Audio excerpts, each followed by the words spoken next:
What's up, gamers? Aaron Shack here with episode 51 of the Shackcast. We have a lot of stuff to talk about today, a lot going on in the gaming news world and in the world of Marvel Comics, and of course, more layoffs coming from Xbox-owned studios. But first, I want to get into what happened with Helldivers over the weekend. Now, as you know, Helldivers is a PlayStation game which launched on the PS5 and Steam at the same time. Now, one of the big inconsistencies that we've seen with said game, and I'm going to pull it up right here. Okay, I don't know why. Opening up Photoshop for some reason. Usually doesn't do that. But right here, we will showcase what's going on. This has been in the Steam store since day one.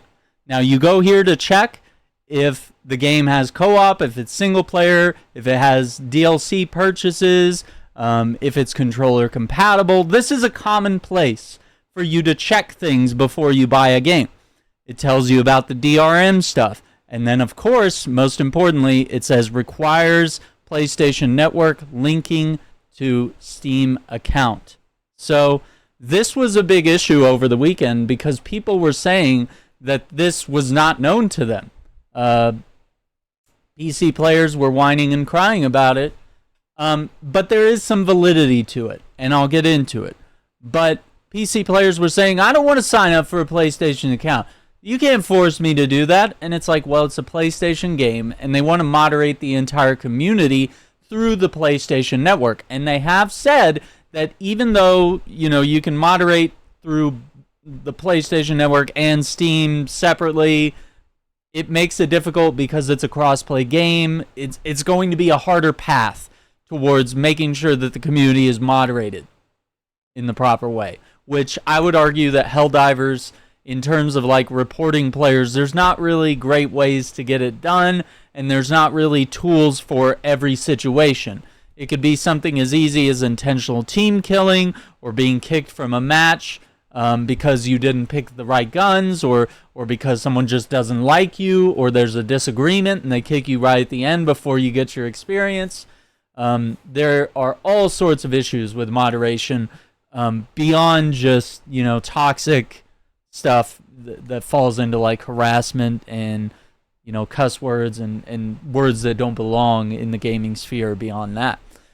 So, PC players are mad. But they don't realize that, it's a PlayStation game. In the same way, keep the same energy that you have to link your account to play any game nowadays. Almost every game. Almost, okay? And we're talking about you log into the Rockstar Social Club to play any Rockstar game, whether it's Grand Theft Auto, Red Dead Redemption, etc. Any EA game makes you log into your EA stuff. Any Ubisoft game makes you log into Ubisoft Connect whenever I want to play The Division. Battle.net can make you log into stuff, playing Overwatch, whatever it may be, or if you use their launcher. So some publishers and platforms will have their own launchers that you have to log into, whether it's Epic Game Store and all the rest. So, and WB has it. You log into your WB profile to play almost any of the WB games. Even Resident Evil has it at this point. It's everywhere. So why are people complaining that it's PlayStation? That doesn't make sense. Like, you're not mad when you have to log into Xbox to play Halo, and you're moderated by the Xbox terms of service. You use an Xbox gamer tag. It just doesn't make sense. Like, why the nonsense controversy over it all of a sudden?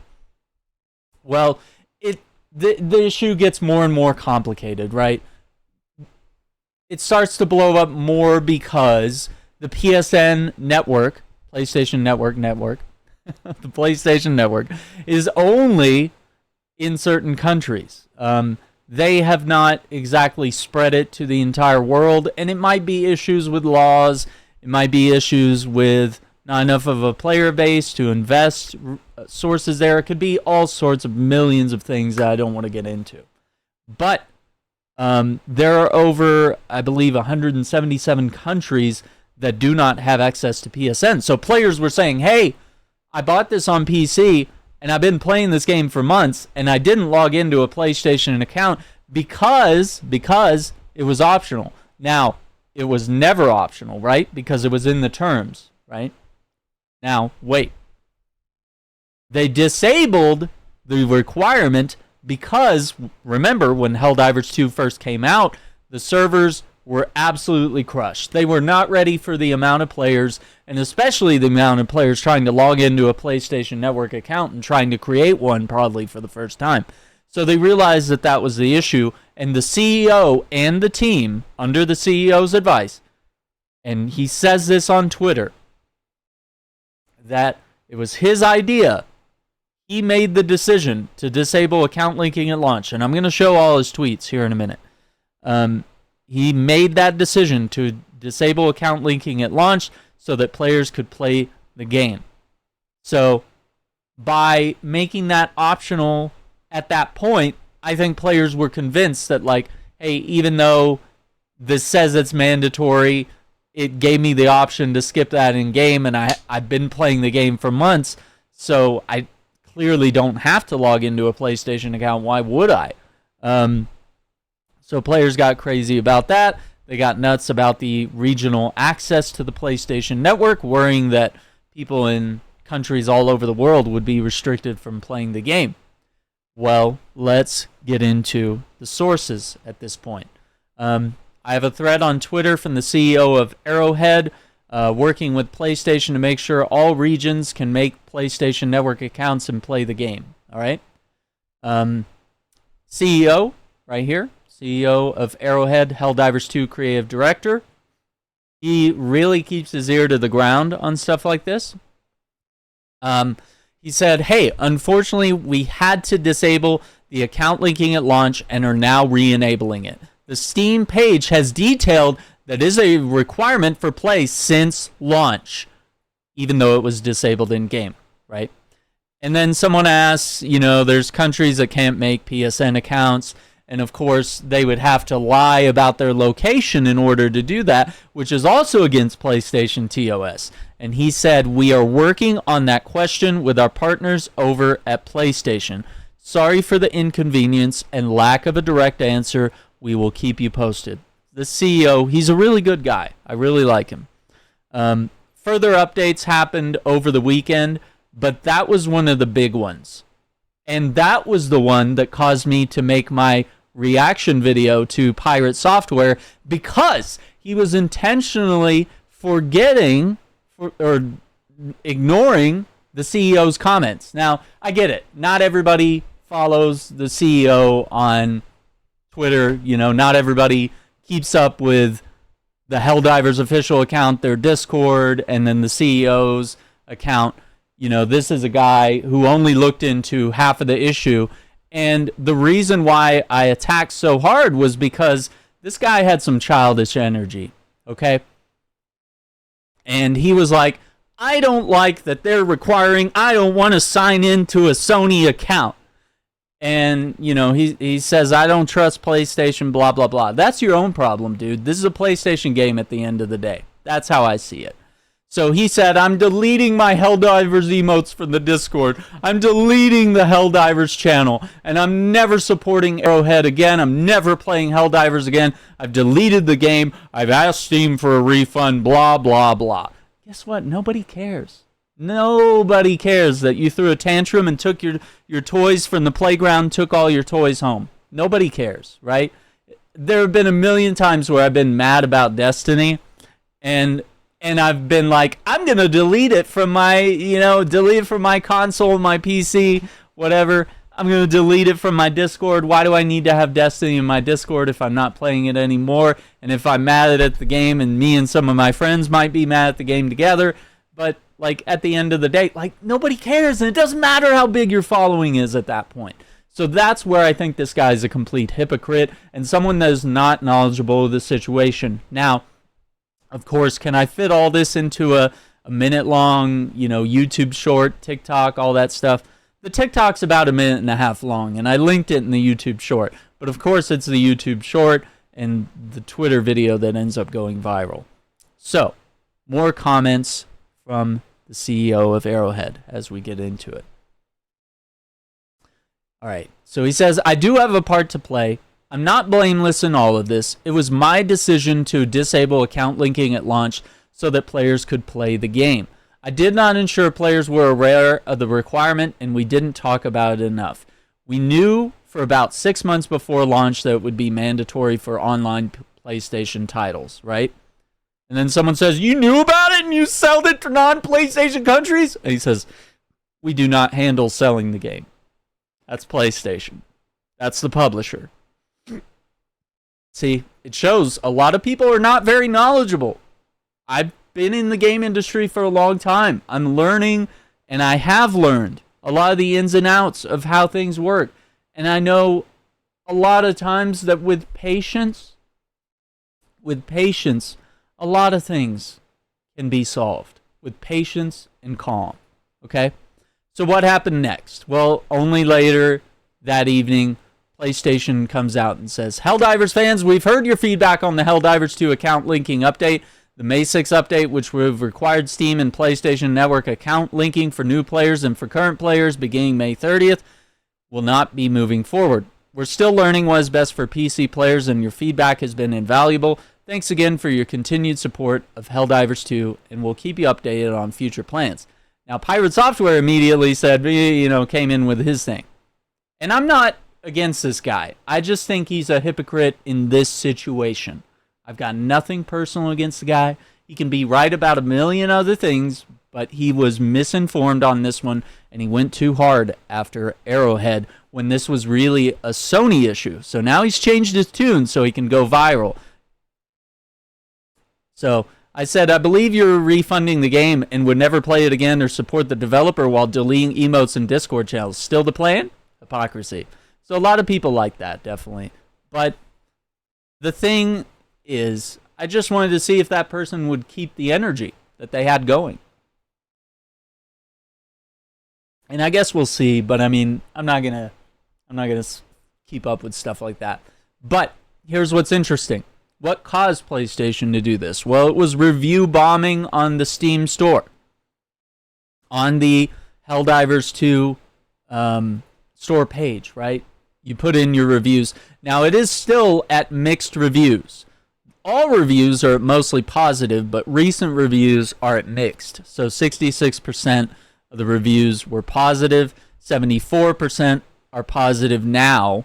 But that's still nowhere near where this game was.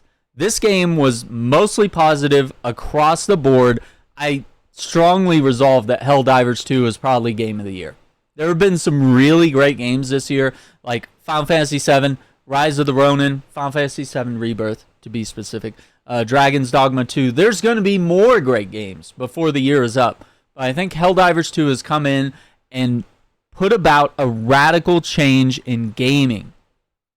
A radical change in the live service market and the way we play games. It's come and made this beautiful video game that rallies the community together to accomplish objectives, and it's just plain fun. It's a simple concept for a game. Blast, alien bugs and robots. It's a very simple concept, and it's a very fun concept of just battling against these threats in sort of a horde mode way, right? Very much like Gears of War horde mode. Now, we should note here that little disclaimer, it's not gone yet. But PlayStation said what they said. So we take them at their word. If they go back on their word, then we have reason to be upset. But the problem is that through the review bombing, which I believe is completely unethical in every way, it may have gotten what we wanted here, but it goes about it in the wrong way, because this can impact a game's performance in the long term. Now, games like Cyberpunk are able to handle review bombs, right? Because remember, when Cyberpunk 2077 came out, the game was not playable on Xbox One and PlayStation 4. It was marketed on those consoles, and it didn't work. Even on PS5 and Series X, playing those games backwards compatible, it didn't work. And then even when the PlayStation 5 and Series X versions of Cyberpunk came out, it was still a little shaky at the time. But over a year, over 2 years, it's really been, a little over 2.5 years or so. By the time they come up with Phantom Liberty, the expansion, was really the point where it was like, hey, Cyberpunk is here, and all the problems we had are addressed. Yeah, this game probably shouldn't have been announced for older platforms. It should have been next gen and PC only. Like, they should have just realized at some point, like, hey, we know it would be great to market it across multiple generations, but it's just not going to work. And so they've, obviously they had gotten review bombed and had horrible, review scores for a long time leading up to this. But now they're finally able to have turned that around, right? And it's very true. If we look at their store here, everything's very positive. But a lot of people will base that on what they saw at launch. People aren't there for the apology tour. People don't catch the turnaround years later. You have to be a big company like CD Projekt Red, or you got to be like No Man's Sky, where it was so viral that game was delivered as falsely advertised stuff. It had things that Sean Murray had talked about that were not in the game. Now, of course, they're all in the game now, and it's a completely different game now. And they've added beyond the scope, so far beyond the scope of what was originally promised, that No Man's Sky is a triumph in gaming, right? Well, not every company can have those moments. Now, it looks like Helldivers might get there. But I think a lot of people might even see that small blemish over time or that controversy and just say, yeah, I'm out. Or people might have permanently left. And there's going to be people that are not going to change their reviews. They're either going to forget, or they're going to be mad, or they're going to have some little complaint about some one little thing that hasn't been addressed, or they'll be mad about something. And we've seen this happen with games before. We've seen it happen with Destiny. If they put out a weaker expansion like Lightfall, they get review bombed, and it's a way to voice your opinion, sure, but it ends up harming the overall game sales. And I'm not being a shill for any company, but I mean, this is just the reality. If you really like Destiny, if you really like Helldivers, if you ever really enjoyed Cyberpunk or No Man's Sky, if you ever enjoyed any of these games, if you have an expansion or a decision that you disagree with, you voice your opinion, sure. But to the extent that it damages the game overall in a way that it could potentially just not come back from that, and soon they're shutting down studios, like, we've seen things like this happen. So, is it good that all this happened? No.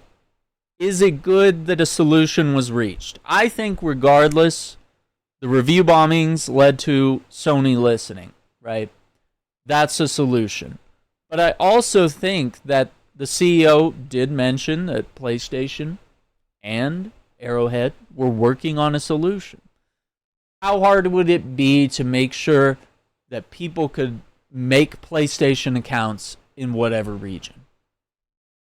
That's something that could have been sorted out over a few days or a few weeks at most, possibly. It might be a really hard solution. There might be technical things that are involved with that we don't really know about, that only a big company like Sony could completely understand the situation.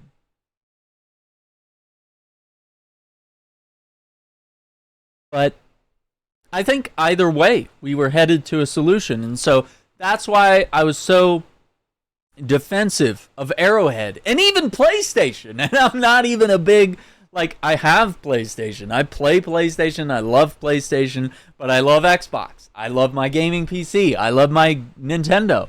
I make a point to play all the games on all the consoles and all the platforms, right? I don't play favorites. Nobody cuts me a check. Nobody can buy my opinion, okay? Nobody can buy my point of view.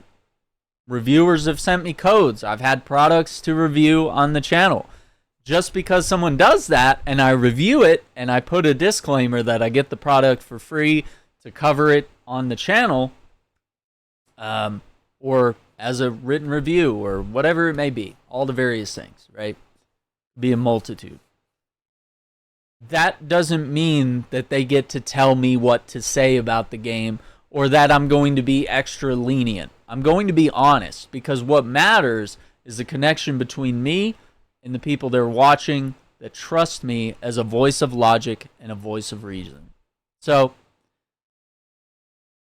where the final thing comes down to is that this Pirate Software guy, you can be wrong. You can be really smart and be wrong. And people say, hey, he's a game developer, man. He knows everything. He's an indie game developer who makes a game.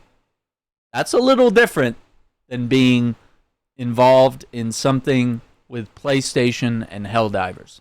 Now, I know he's worked, in security for, all these big companies, Blizzard, etc.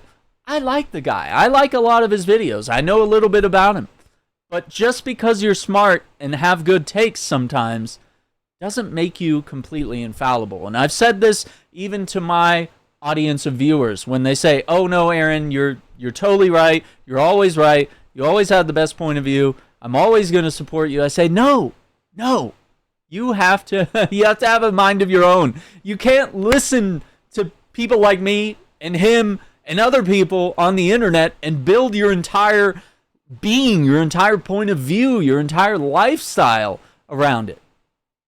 You have to be able to take the information that various people are putting in and dilute it yourself and create your own point of view. You might agree with some things he said. You might say, oh, Aaron had some really good points and he brought up some stuff from the CEO. He had some extra insight on this situation. Or you can say, hey, I may not have agreed with Aaron, but I see where he's coming from. He's not crazy, but maybe I disagree. Funny thing, you can disagree about anything in gaming or anything in life, politics, anything. And you can still respect people, you can still be friends with people, but everything gets so tribal with gaming and with politics, to be fair, that people, insult each other. People go on hating each other. Death threats are made, which I got death threats just for looking at the logic of the situation and saying, like, hey, this is all going to be fine. Like, this is not a big thing to worry about. Sony isn't going to leave this much money on the table of Helldivers being a worldwide bestseller and having some of the best numbers like ever, okay? Like, the one of the few games I think that does better is like Grand Theft Auto 5. Or all of them. I don't know.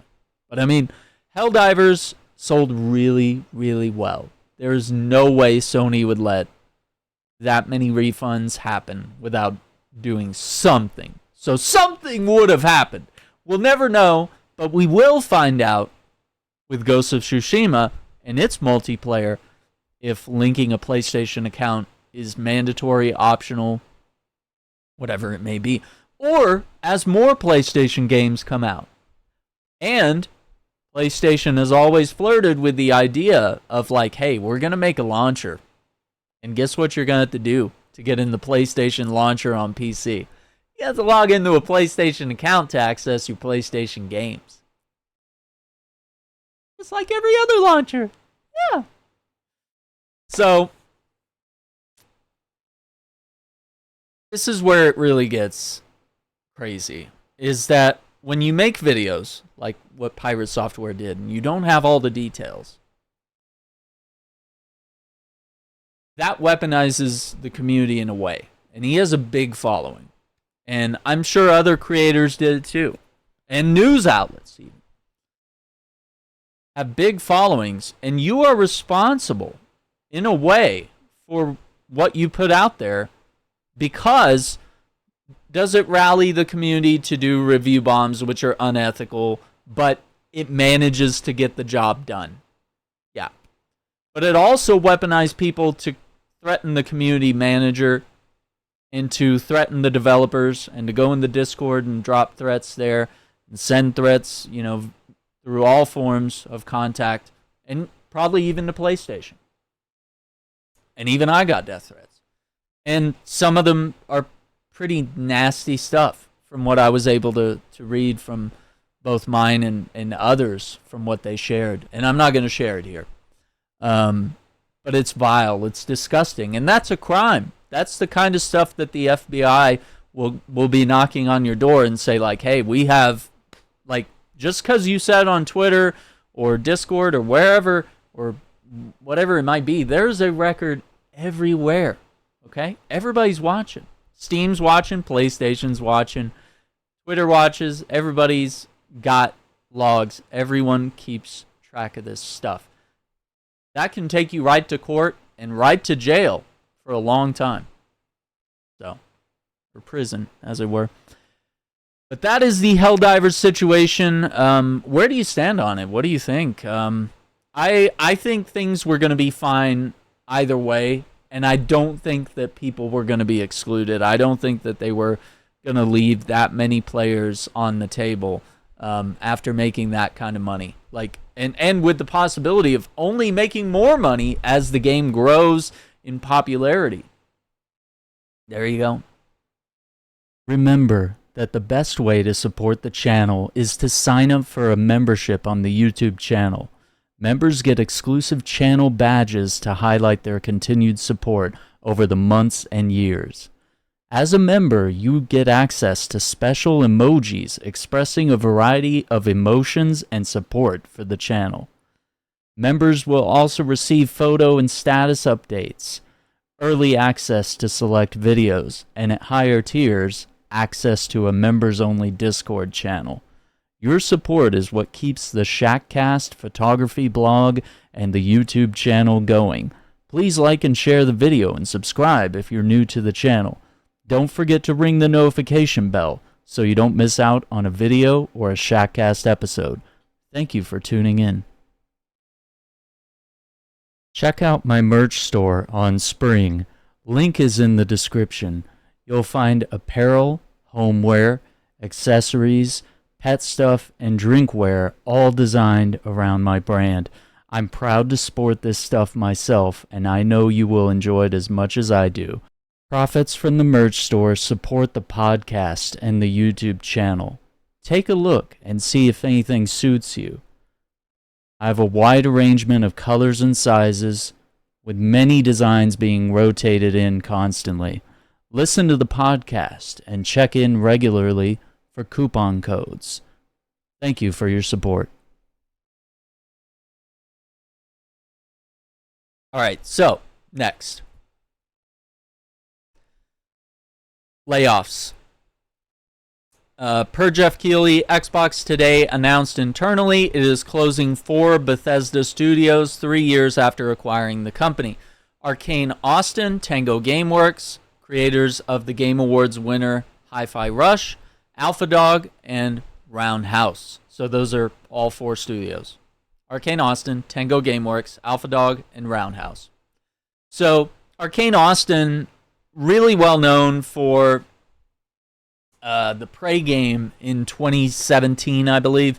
Really good game. But then what happened? They came out with Redfall, which is sort of this multiplayer live service-ish game where it's co-op vampire hunting, but it didn't deliver. All of the footage before launch in trailers was 60 frames, gorgeous graphics. And then a month before launch, they said, oh, by the way, on Xbox, it's only 30 frames. Ooh, yeah, not so good. And it turned out that Redfall had more problems that could be seen, and performance issues, lack of content, whatever. And on top of that, they had DLC that collector's edition folks had already purchased that is now not going to come out. But they did say, hey, we're offering, refunds. Usually what they do in these cases, if they can't just do a straight up refund, they'll usually open up the Bethesda catalog and they'll be like, hey, pick a free game or two, and there you go. So something like that. But Tango Gameworks did the Evil Within games, and they did Hi-Fi Rush, which was a huge, like, shadow-dropped exclusive for Xbox, which is now on multiple platforms. Hi-Fi Rush being a music rhythm game that combines, combat and lots of other elements, ends up being critically one of the greatest games that Xbox has put out in several years, beyond, stuff like Gears of War and Forza and blah, blah, blah. Hi-Fi Rush ends up being this, this risky endeavor that ends up paying off, and it's something that you don't expect from Tango because, we were thinking like, oh, are they working on Evil Within 3 or, after they did Ghostwire Tokyo, it's like maybe they're just going to do different stuff now.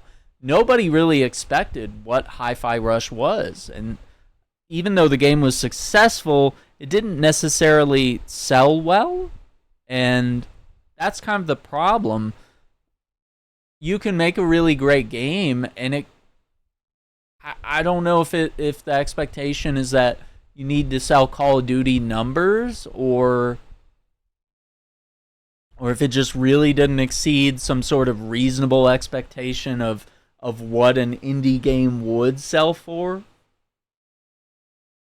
So it's tricky. Even if you make really great games, all it takes is one fumble or even something successful. We saw Insomniac face layoffs even after making Spider-Man 2, which not only sold well, but was reviewed well and is generally a good game. A great game, in fact. So I'll read my comments. And I say terrible news. I know Arkane Austin really didn't deliver with Redfall, and I didn't have high hopes for that game to have a No Man's Sky moment. Seeing Tango Gameworks that did The Evil Within and Hi-Fi Rush be shut down for no reason really hurts. It just shows you can be creative, innovative, and successful and still get shut down. This is terrible for the industry, and I hope all these incredible people can land jobs elsewhere. It won't mean much if we can't guarantee better job security, though. So, what does that mean? I think people were calling for Phil Spencer to, resign or be fired and stuff like that. And I don't think that's the solution. Is this something that is his fault under his leadership? I think we can probably reasonably say, he takes some of the blame, right? But I would worry who this company would go to if Phil Spencer were replaced. I mean, let's not forget Diamond Matrick. Let's not forget other people that have headed up Xbox and other studios. Like, imagine if Bobby Kotick or someone else were in charge of Xbox. I mean, we would be in a really bad situation where profits would be absolutely number one, and games like Hi-Fi Rush would never even be allowed to be made, right, in the first place. So I don't think that's necessarily the solution, but I think the key to what this comes down to is that Xbox reports to shareholders, not gamers. Now, Phil Spencer cares about the gamers, but he reports to shareholders. Now, how many gamers are probably shareholders? Wouldn't that be interesting if more gamers were shareholders? What if, as gamers, we were shareholders in the company, and so our opinions and purchases did matter more? Well, here's the problem, right? To be a shareholder of a company, one single Microsoft share, as of today, is $410 US. I could barely afford the Xbox console, okay? If I'm going to choose one share in Xbox, which isn't going to buy me any sort of power over the company's decisions, right? Like, you have to have a lot of shares to really impact them. And you would have to dump those shares if you disagree with a decision, or if you see Xbox is going downhill, so hey, I'm going to jump off here. And Sony shares, Sony Group Corp is 78.35. That's not bad, but it's not great. If we look at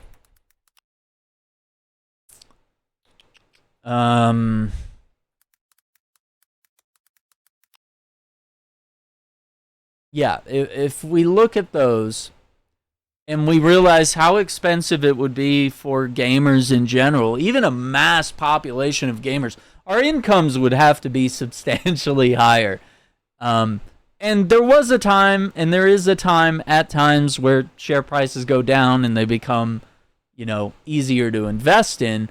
But I mean, if you didn't invest in Microsoft back before it got big, or Apple, or Amazon, or what have you, our parents and boomers might be the only ones that really had that chance to really invest in companies that would go big and make you rich. Like, that's really a hard thing for young people to do nowadays. Not only do we not have the extra money to play around in the stock market, we can't even afford hardly a share at times, or the amount of shares to where it would matter. So the argument that, like, well, maybe gamers should or could somehow be the shareholders, unfortunately that doesn't hold up. We can't, voting with our wallets isn't entirely enough, because the shareholders are what matter the most. And shareholders will leave. Well, I mean, there is a chain here where shareholders would sell their stuff if a game didn't sell well. So in a way, we have purchasing power, but how many times have we actually flexed that? And how many times has it ever actually impacted them? They could absorb the blows of us not buying the next Halo game. It wouldn't be great, but they could absorb it and be just fine. Microsoft has a lot of money. But voting with our wallets doesn't always get the job done. So that's not a thing. Firing Phil Spencer doesn't really solve the issue. I think it comes down to what happened at GDC this year, was that they had a conference about unionization. And I think it comes down to developers unionizing. And I think there need to be better protections for stuff like this, because for some reasons it might make sense financially to shut down the studio if they're not making the kind of money you need, if it's really more of a, they're in the red. And the way I see it is with Redfall, that game is in the red. There's no way it's coming back. You give it the No Man's Sky moment, it would have to deliver beyond the initial expectations of what Redfall was, which was just basically Left 4 Dead with vampires, right? Like, what was it going to deliver, beyond that? So it would have to over-deliver in a sense that's just... And sometimes you just can't beat the PR machine of game reviewers and the big gaming media websites that have bashed that game into the ground. It's already buried. Avengers, same thing happened. Suicide Squad, I still don't think that there's an upward trend there, short of them letting you play as the Justice League at the end of the game when they come back and kick Brainiac's ass or something. I don't know. I think unionization is the only solution, but that is something that is going to take a long time. Unionizing, it's a long battle, and it's a hard battle. And a lot of these companies, Microsoft, PlayStation, Sony, a lot of these companies aren't going to like being unionized. A lot of devs are not going to like that. CEOs of developers and publishers aren't going to like it. But it's gotten out of control, where it's almost every day there's constant layoffs, and there's been thousands of jobs and thousands of people lost. And what happens when, Tango Gameworks is gone? You don't get an Evil Within 3, even if Xbox has the rights to that. You don't get it from the original developers. Shinji Mikami left a long time ago. So the original vision is gone in that sense. Does that mean you won't ever get a good Evil Within game? No. But I mean, the talent that you had, it's gone. When Telltale Games shut down, we lost a lot of that original talent. Some of them will make it back to the studio as it's had a resurgence now, but that doesn't really equate to, hey, we're back and better than ever. There's a possibility that things could change and things could become hopeful, but I think unionization is key, and there's got to be something other than the shareholders that these companies please. And I think that's why indie games are getting sort of a more powerful pull in the market right now, is because indie games are not typically, unless they're being published by Microsoft, PlayStation, Nintendo, whatever, we can directly affect a developer's success or failure, and we can vote with our wallets, and we can support them wholeheartedly, because they don't have to report to shareholders. That's not their number one concern. So it doesn't mean that we only support indie games, or that AAA games are dead, or that, don't buy any first-party Xbox or PlayStation games or Nintendo games. That doesn't really make sense. I still feel like unionization, coming full circle, has to be the solution here. Arkane Austin is closing. Arkane Lyon in France will continue their focus on immersive experiences. And of course, they're hard at work on Blade. Redfall players that purchase the Hero Pass and Premium Bite Back Edition, or the Bite Back upgrade, will be eligible to receive the value of the upgrade. So, while there will be no further updates, Redfall servers will remain online for players to enjoy. Crazy. Let me know your thoughts. Do you have any creative solutions? Do you see something that I brought up here, and maybe you take a different turn on it, and you're like, well, actually, we could do this or we could do that? Let me know in the comments. Next, Spider-Man. And I gotta take a big sip of coffee before this one, because we got a lot of Spider-Man news to talk about. Spider-Man blowing up right now.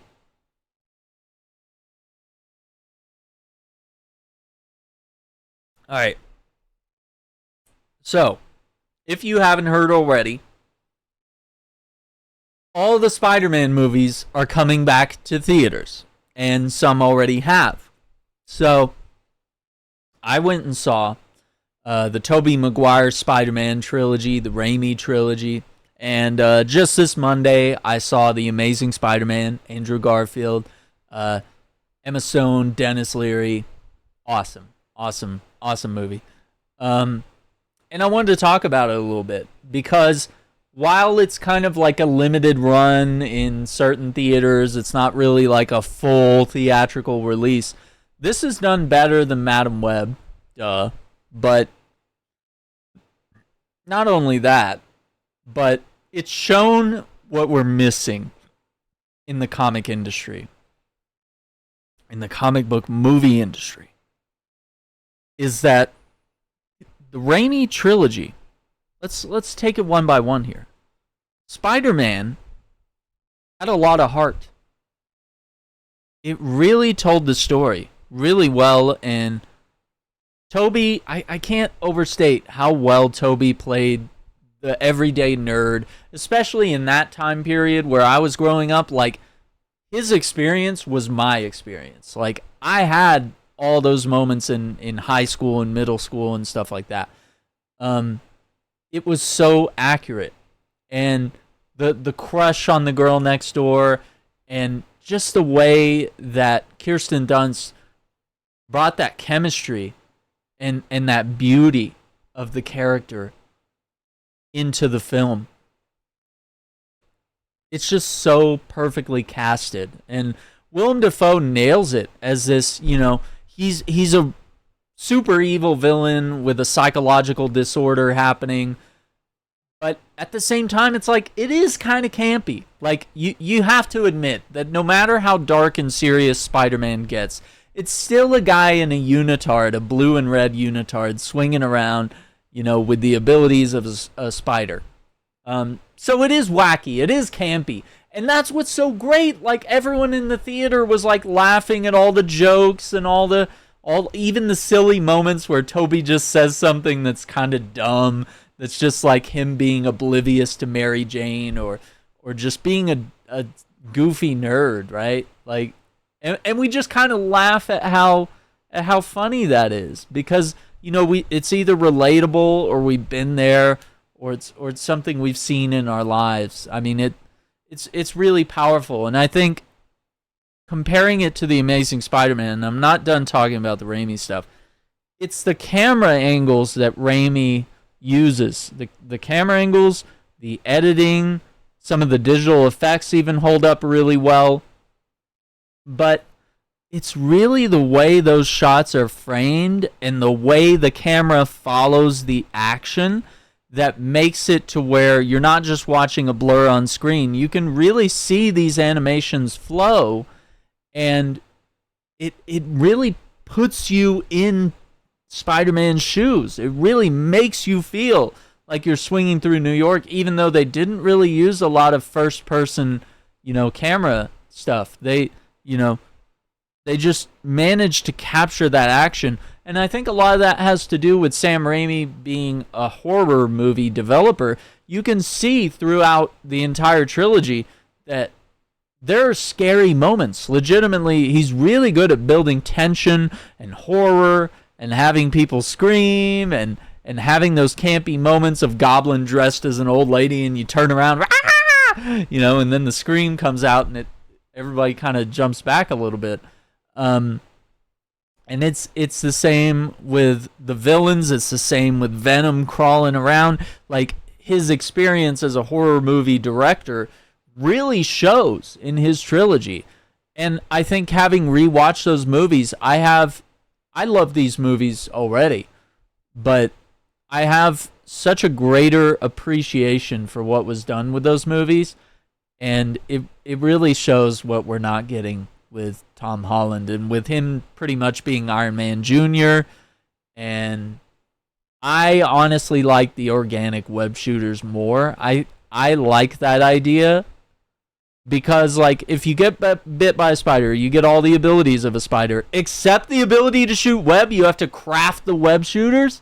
Like, come on. That's so dumb. I've always thought it was dumb. But, yeah, because I was like, why does he have to reload the web shoot? Like, he's going to run out. Like, there's even adventures where Spidey runs out of web canisters. And it's like, dude, come on. So, I mean, making it organic was, like, really cool. So the first movie, really incredible. Spider-Man 2 takes one of the most iconic and one of my favorite villains, Doc Ock, and they just really took things seriously, and even having side characters that didn't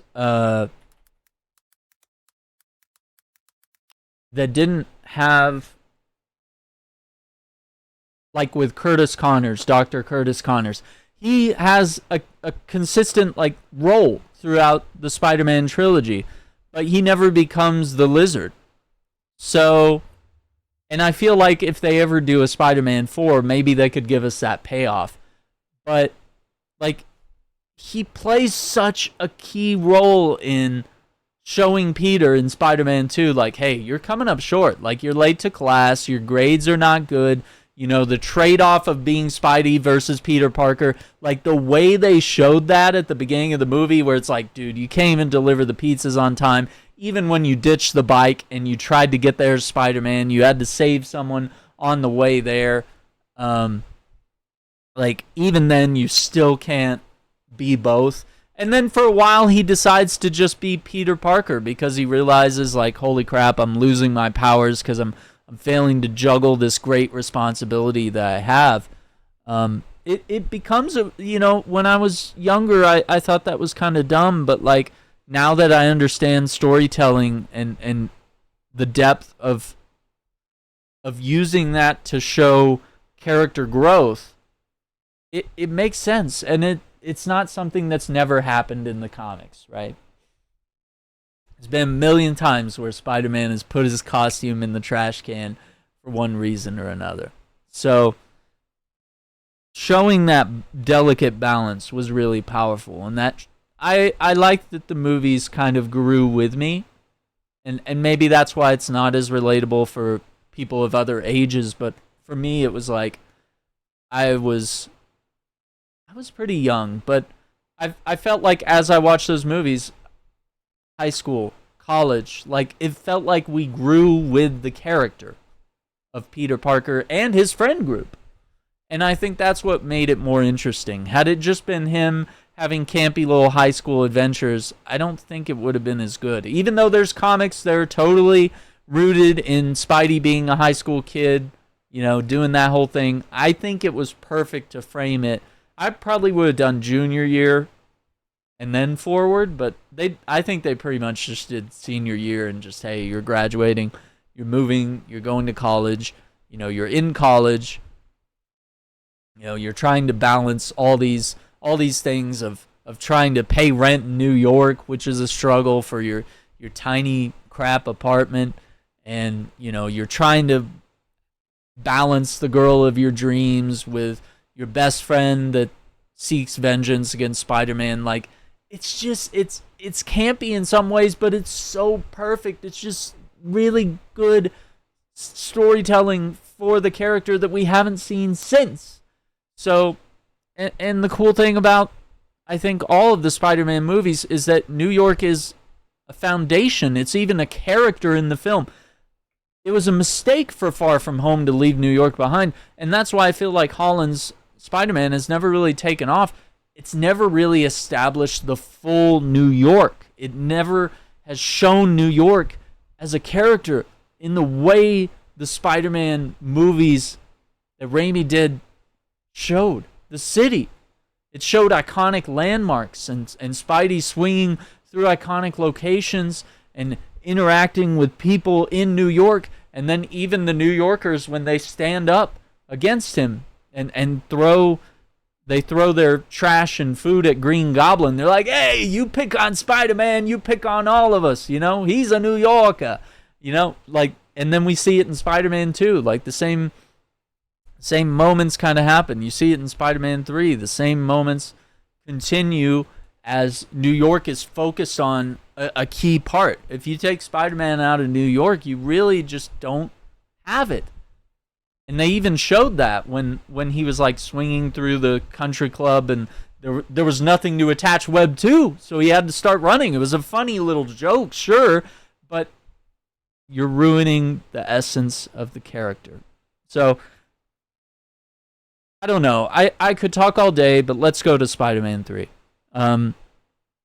I think Raimi initially wanted this to just be about Sandman, and that's why there was such a thread of Sandman being a parent and, you know, being a man who, you know, he did the wrong things for the right reasons. You know, he needed money for his family, so he chose to steal, you know. Desperate times call for desperate measures. It makes sense. Like the villain is often the hero of his own story. Norman Osborn only wanted to make sure that he held on to his company and that his company did well and that his project went through. But then things went awry. Same thing with Doc Ock, right? He had this technological marvel of creating true clean energy, and it blew up in his face, and it damaged the chip which balanced his brain's control over the arms, the Ock arms, right? So everyone's all had the right motive. And what Raimi says is, I don't know what I would do in Spider-Man 4 until I know what the villain is, because I would connect, or I can't make the movie until I know what the villain is, but I also can't make the villain until I know what Spidey is going through, what his motivations are, what is the theme of the movie, right? Whereas Spider-Man 2 was about balancing the Peter versus Spidey thing. Like, what would he be going through in Spider-Man 4? Would he be, is it marriage? Is it parenting? Is it both? Is it, something like that? So he would want to pick a villain that could sort of counteract that, and his personal growth through his family, problems with Mary Jane, raising a kid, whatever it may be, whatever struggles he's going through at that time, would have to link up with the villain, and then by figuring out his family issues, he solves the villain issue and is able to combat both at the same time, right? So Raimi has just a brilliant mind of, like, I'm not gonna do it if it doesn't make sense. Like, everything has to synergize here. And I think that holistic approach is something we're not getting anymore. So going back more into Spider-Man 3, every villain's got their own thing. So even Eddie Brock, right? Eddie Brock just wants to be a successful, better photographer, staff writer, Now, he does wrong things to do that before he becomes a villain, right? He essentially commits fraud by photoshopping Spider-Man photos, right? Like that would instantly have you canceled and blackballed from journalism and any job in photography. But it has come to our knowledge since then that, Raimi fought against the idea of Venom being in the movie. He thought it would be too crowded. He didn't want to do it. He wanted to focus on Sandman. But he still managed to stick the landing. And the thing is, I always hated Spider-Man 3 for its ending. I thought it was really dumb that everybody cries at the end and Harry dies and, the villain just kind of floats away into the mist. I didn't get it. But guess what? As an adult going back and watching the movie, at the end, what is it all about? Forgiveness. It's about Peter's been going through the stages of grief across all the movies, arguably, but heavier in Spider-Man 3, right? So as he's going through these stages of grief, denial, anger, bargaining, depression, acceptance. It's not till the end of the movie that he hits the acceptance phase and realizes that he has to forgive Sandman. Not has to, but it's something that Aunt May constantly preaches to him, is that she didn't want vengeance for Uncle Ben.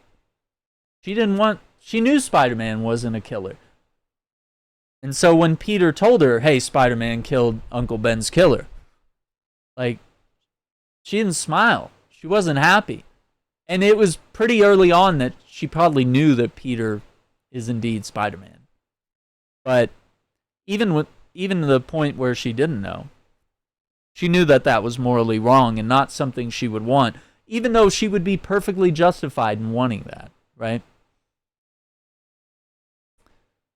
Peter has to come to that point, and it's really hard to grieve. It's really hard to forgive people, especially if they're responsible for that grief. But just forgiving people in general, as a Catholic, right? Like, that's something that we embed into our religion, into ourselves, as people, even, separate from that. It's hard to do. Especially people that really hurt you and really mean you harm, whether it's financially, physically, mentally, any aspect. It's really hard. This is showcasing one of the toughest forms of forgiveness. And I guess that understanding comes through the flashback where Sandman essentially explains, like, what happened. Like, I didn't mean to shoot him, but I had the gun, and he didn't want me to take the car, and we had to, and I pulled the trigger in a moment of hesitation. And maybe Peter comes to understand that maybe he wouldn't have become the man he is. He wouldn't have become this version of Spider-Man without Uncle Ben's death guiding him and motivating him through these struggles, he wouldn't be exactly who he is today. And Uncle Ben raised an incredible child, an incredible person, a great man to become this hero. So that level of forgiveness, that's what leads everybody to cry at the end of the film. And losing Harry. I mean, Harry came full circle. He was adamantly wanting to kill Spider-Man. He finds out who Spider-Man is, finds out it's his best friend, still wants to kill his best friend, tries to kill his best friend, fails to kill his best friend. His best friend then lies to him while he's suffering amnesia. And then he rediscovers, he recovers from amnesia and still, feels like he wants to kill his best friend, Spider-Man. But then realizes, at a certain point, like, I need your help. We got to save MJ. Like, there's bigger things in this world than us two being mad about each other. And maybe at some point they could have had the conversation of like, hey, your father died by his own hand. But the butler kind of comes in and takes that role of saying like, hey, I examined his glider.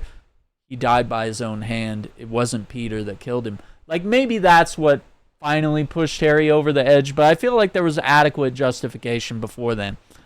So, I mean, the fact that they came full circle and they were best friends fighting together, like seeing them do that was such a cool moment.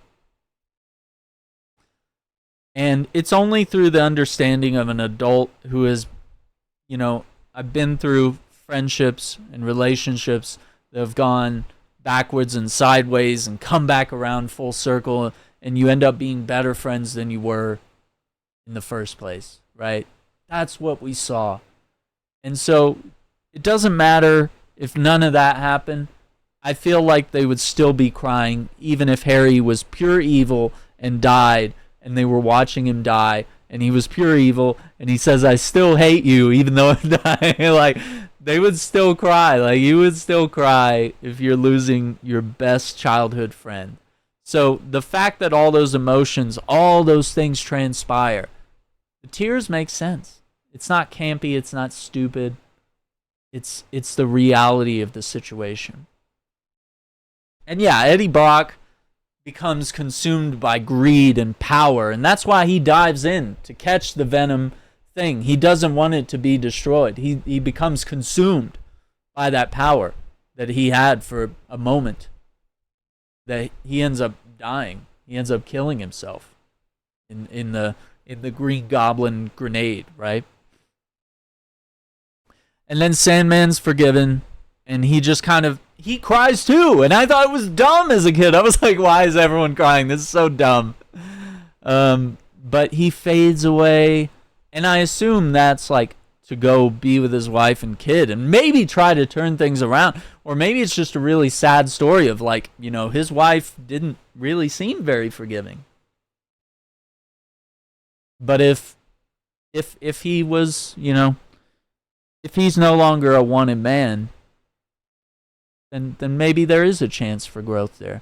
And that's what was interesting about superhero movies back then. They either killed the villain, or they gave them some personal growth, or they put him in jail, or whatever it may be. Like, they didn't leave him around for sequels. They always tried to give him like a full arc, which is kind of satisfying. And it is nice to see them show up again and again across multiple movies or TV shows or whatever. But to give them such a meaningful character arc and to give one peace after that is like kind of crazy. And I get why he's crying. Because he sees everything that's happening, and he sees this kid forgiving him, which even his own wife won't forgive him. His daughter's too young to understand, that he's a killer, a thief, and a murderer.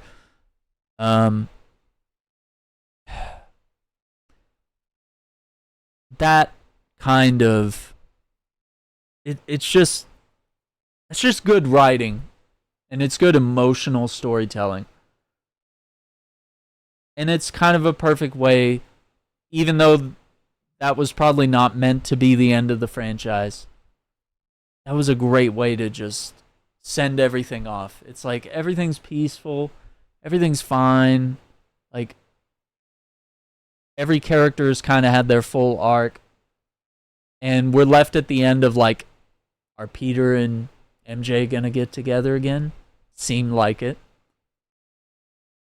I think we deserve a Spider-Man 4 with Tobey. That's the only Marvel movie I want. More than anything, I think I want that. Okay, maybe 90s X-Men live action would be really cool. But even more than that, I would want that. So now I want to talk a little bit about Amazing Spider-Man. The theater was not as packed, so we'll have to look at the numbers overall and see. Maybe other locations it did great. But the Tobey movies, they were packed, dude. Theater was packed every single time.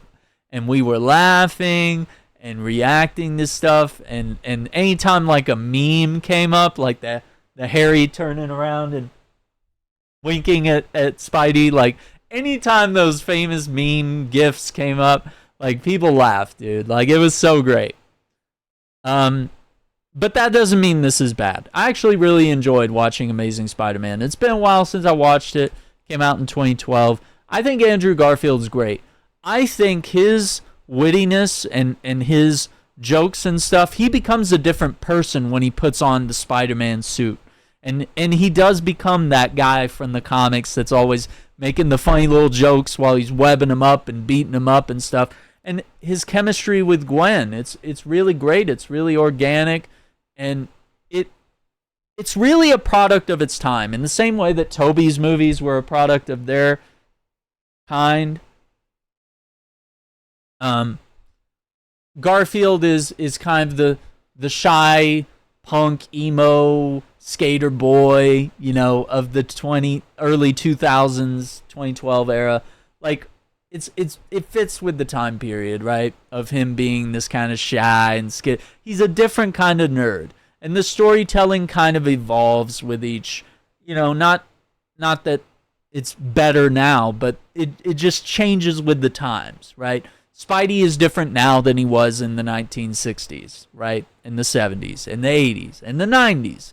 And he's different than the Tobey Spidey. So this was their way of adapting it to a new generation. But I really liked the photographer side of him was showcased as well. And sometimes different adaptations skip that or forget it. But I loved that was a key central part of Tobey, was that and the pizza delivery. And then in this one, it's you know, he's the school photographer. And it also really showcases the scientific engineer side of Peter.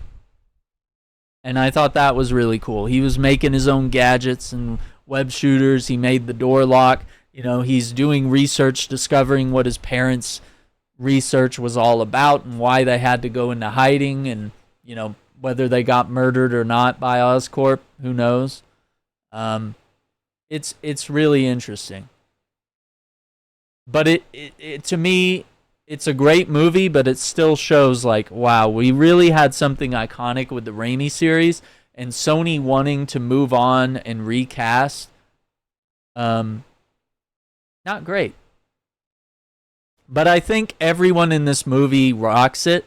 I think Dennis Leary, who's played a firefighter in Rescue Me, I think it was very perfect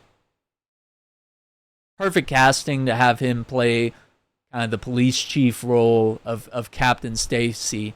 And he owned that role really well. And he was comedic, and he was funny, and he was serious in the times where he needed to be. And I think Lizard was really well casted, and the chemistry between Peter and Dr. Connors, you know, working together on scientific stuff. I think showing Peter trying to understand his father's research and learning, like showing that growth, that, you know, being Spider-Man, it's not just about the powers and the web shooters. Like, it's about being smart too. It's about, you know, sort of solving cases and crimes in the way Batman, Superman, all these other heroes, they have to use their brains sometimes to figure stuff out. You know, Superman's a journalist at the end of the day, and Peter kind of goes that same route, right? So I don't know. It's really interesting. I could ramble about it forever, but I think the Amazing Spider-Man is really cool, and I'll talk more on the next Shackcast episode. Amazing Spider-Man 2 drops next Monday in theaters, and I didn't have a lot good to say about that one. I think it was packed with too many villains. The editing and the pacing was really poor, and so that really led into the storytelling not being quite as strong as it should have been. So that's all I have to say on that for now. Remember that the best way to support the channel is to sign up for a membership on the YouTube channel. Members get exclusive channel badges to highlight their continued support over the months and years. As a member, you get access to special emojis expressing a variety of emotions and support for the channel. Members will also receive photo and status updates, early access to select videos, and at higher tiers, access to a members-only Discord channel. Your support is what keeps the Shackcast photography blog and the YouTube channel going. Please like and share the video and subscribe if you're new to the channel. Don't forget to ring the notification bell so you don't miss out on a video or a Shackcast episode. Thank you for tuning in. Check out my merch store on Spring. Link is in the description. You'll find apparel, homeware, accessories, pet stuff, and drinkware, all designed around my brand. I'm proud to sport this stuff myself, and I know you will enjoy it as much as I do. Profits from the merch store support the podcast and the YouTube channel. Take a look and see if anything suits you. I have a wide arrangement of colors and sizes, with many designs being rotated in constantly. Listen to the podcast and check in regularly for coupon codes. Thank you for your support. Next thing. Superman has been revealed, what he looks like in the DCU. Of course, if we zoom in here, we can see the red shorts and or briefs as they're called. We'll see those. You got the Kingdom Come S symbol. You got some of the trim that's probably reminiscent with the new 52. It does look like he's got a little bit of a collar there, so that's kind of happening there. It definitely seems like a pretty good new 52 reference happening with parts of the suit. I think this is probably a Brainiac thing happening back here, but we'll have to wait and see. As far as the picture itself, I think they could have revealed this with him in a Superman pose, not looking all sad and grumpy like, oh, fuck, I hate my job. I think they could have done that a little better. But yeah, Superman. Which, as a Snyder fan, I think Henry Cavill was done dirty, but I'm still really excited to see how this goes. The next thing I have to show you, this is just kind of an interesting thing. I'm going to see, let me full screen it here. This is a mod, and credits there. This is a mod for the Spider-Man video game, but it makes it into the Flash. Check this out. So it's got like the really fast-running Flash, and it actually looks good. Like, I've seen people mod GTA 5 to have like the Flash and Superman, but it never really translates good. And they've like sped up a lot of his combat stuff and added, the lightning, and you still see some of Spider-Man's flips and kicks and moves, but I mean it's kind of a moveset that translates kind of well to how the Flash probably would fight. So I mean it doesn't look too bad. Like, I'm actually kind of decently impressed, and I think maybe it shows that with Unreal Engine 5 and even the Matrix demo, where we saw that like massive city that you could fly and drive through and walk around in, like you could have a big city like New York size where it's like accurate and have the Flash running around at these really fast speeds and getting into these fights. It would be really interesting. I think you'd have to figure out some sort of like personal growth in his speed and his powers. You know, maybe he starts out like fast, but not like crazy fast. And like by the end of the game, you know, you get to do the wind tornadoes and, you know, create a tornado and all sorts of other stuff, you know, throwing lightning, you know, whatever, to introduce as like a ranged attack, and, you know, have various different evasions and aerial attacks and high speed stuff. This just looks really cool. So thumbs up on that. Creator of that mod, I really got to give you a pat on the back for that. That looks cool. Okay, we're getting around to kind of the last thing, which is more Marvel news. But this gets around to comments from Bob Iger, comments from Luis D'Esposito, and even a little bit from Kevin Feige. All right. So let's look at what we have here. This is from Variety. Marvel will release no more than 3 movies and 2 shows per year, says Bob Iger. He says the company is shrinking the MCU with a new mission to drop the number of Marvel TV series to 2 a year and film output to no more than 3. Iger said this is part of Disney's overall strategy to reduce output and focus on quality, a strategy that's particularly true with Marvel. So quality over quantity. He said that during a quarterly earnings call on Tuesday, and they're working hard on what that path is. Iger says a couple good films in 25, and we're heading to more Avengers, which we're extremely excited about. So he has confidence in the team. The announcement is at odds with the most recent release calendar distributed by Disney, which had 2025's Captain America Brave New World, Thunderbolts, Fantastic Four, Blade, 4 other Marvel movies in 2026, including the 5th Avengers movie. Marvel is releasing a single film in 2024, which is Deadpool and Wolverine, which looks great. Only time Marvel has released more than 3 movies in a year was 2021, after the studio sat out 2020 due to the pandemic, Black Widow, Shang-Chi, and The Eternals, and Spider-Man No Way Home. So there's more in the article, but that's really the key here.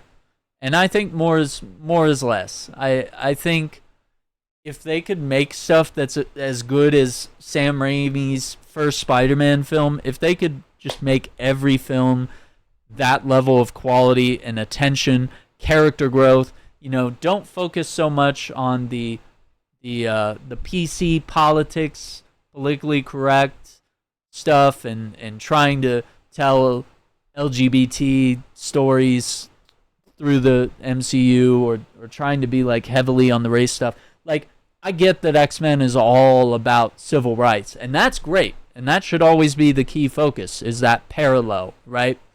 But I think where you start to shoehorn these political issues into these films, and it doesn't really have anything to do with it, that you start shoehorning your audience where you're like, no, this is girl power film, it needs to be about this. Like, let's make sure men feel bad when watching these films. Like, no, you should... Comic book movies are for comic book audiences, and you should make them with writers that are into comic books or write comic books and that are passionate about this. That's where Marvel has lost their stride, is that they quit working with people that are in comics. They've specifically chosen writers that are like, oh, we don't read the comics. We're not going by the comics. We just wanted to tell our own story. Like, who's to say you're better than any of the comic book writers over the past 80 years? Like, that's crazy, dude. Marvel Studios co-president Luis Esposito admits 2023 was a rough time and says, if we had just stayed on top, that would have been the worst thing. We've learned our lesson. So they're talking about box office flops, Ant-Man and the Wasp, Quantumania, and the Marvels. The latter title is the lowest grossing MCU movie of all time with $206 million worldwide. Marvel didn't fare better on television, with Secret Invasion being widely panned by critics. And what he said here, it's just echoing more. All three of these articles I'm bringing up, they're going to say a lot of the same thing, right? So maybe when you do too much, you dilute yourself a little bit, Esposito added. We're not going to do that anymore. We've learned our lesson. Maybe 2 or 3 films a year, 1 or 2 shows, as opposed to doing 4 films and 4 shows. And it does become like oversaturated, where it becomes a job of like, even as a comic book fan, right? It starts to become a job of like, I have to watch this before I can watch this, or I'm not caught up on this because I didn't want to watch that, or, I didn't catch this at the movies, so I got to wait for it to come out on streaming, and so that means I'm behind now. So, it gets into a tricky space, and he starts saying here, Deadpool and Wolverine with Ryan Reynolds and Hugh Jackman is set to be one of the biggest films of 2024, and needs to be a big box office hit. Marvel Studios boss Kevin Feige told Empire he's comfortable with being an underdog again, which is the same position he found himself in before Iron Man launched the MCU in 2008.